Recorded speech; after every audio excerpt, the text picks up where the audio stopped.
My name is Lorenzo Klans and I'm a second generation from Slovakia, son of Miloš Klas and Barbara Grabner from the 6,000 couples blessing. Today, rather than giving a testimony about my own faith, I want to give a testimony about others, because my mere existence is a great testimony to my parents' faith. Also, because of my family background, I feel a special connection to True Mother's current situation. My father, Miloš Klas, joined our movement in 1970 in former Czechoslovakia, being among the very first members to join in the communist bloc in Europe. Even though our country was under communist dictatorship, our members were witnessing without fear and our church was growing rapidly. However, in 1973, a large-scale persecution of our movement started. In 1974, almost 20 members were sentenced to prison. My father was among them. He was imprisoned for 1 year. You maybe know the story of Marie Živná, mentioned in father's autobiography, who died in prison during this persecution at the age of 24. To my father and his friends, she is not just a historical figure, she was a friend. I want to tell you about something that is very similar to True Mother's situation now. At that time, our leader, Betka Danishkova, was after a car accident that damaged her spine. When persecution started, the communists did not care about her situation. Instead of respecting her health situation, the communist system showed its cruelty and gave her the highest sentence, 4 years and 4 months in prison. This caused irreversible damage, and today she is bound to a wheelchair. The similarity to True Mother's situation now is incredible. Seeing the situation, some members volunteered. I will take her punishment on myself. The communists did not grant this, but if I could say one thing to the people of Korea to testify about true parents, it would be this: how, inspired by true parents' love and truth, young people were willing to sacrifice themselves for others in the most difficult situation. And I would like to let True Mother know that these brothers and sisters still have the same heart now, even at the age of 70 or 80, and would be willing to be in the cell instead of True Mother. In 1982, my father was blessed with my mother, Barbara Grabner from Austria.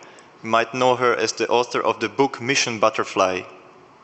He could not travel, so she attended the blessing alone with a picture.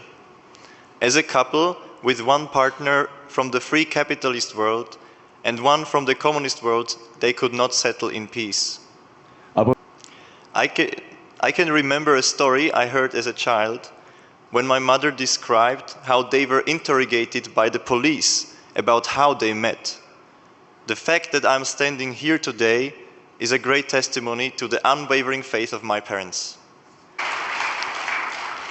It is very meaningful to me that I can share this testimony at the Cheonshim Won night vigil, because I have a lot of gratitude for Cheonshim Won. It would be too much for today to describe how greatly vigil prayer transformed my prayer life. I used to be a person who was quite unable to pray out loud, but now I have become a person who loves to offer resonance prayers for others. The Cheonshim Won uncovered a part of myself that I never thought possible.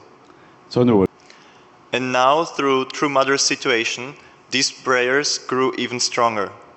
In Europe, the night vigils are rebroadcasted at 10 p.m. local time. When True Mother was put in the detention center, I tried the first week to attend every night, even though I have to wake up at 6 o'clock to go to work. Even though I had barely 5 hours of sleep before work, I actually felt even more awake than before. Also on weekends I cannot go to bed earlier because our European Chombo branch is transmitting their Cheonshim Won intensive prayers from wherever they are. I'm sorry, but I want to shout out to President Moon, who is here. He is our branch president and we really love him very much, and we're really grateful that True Mother assigned him to Europe as the branch president. Of course, sometimes I struggled and considered to skip, but then I just thought, but True Mother, and I knew I cannot stop. And so this has been my lifestyle the past 3 months. I don't think it is possible because of my physical strength, but only through spiritual power. I think I can understand Christians more because, like Jesus sacrificed himself, I truly feel that true mother is sacrificing also herself for me and my spiritual growth. And so I came here during Christmas time, when True Mother is supposed to be with her family, but she is all alone, to spend Christmas and New Year offering devotions close to True Mother. And I want True Mother to know that just as my parents never stopped, I will also never stop. Brothers and sisters, I hope that through my testimony you can be inspired, and with Heavenly Parent and true parents, nothing is impossible. 샤모님 사랑합니다.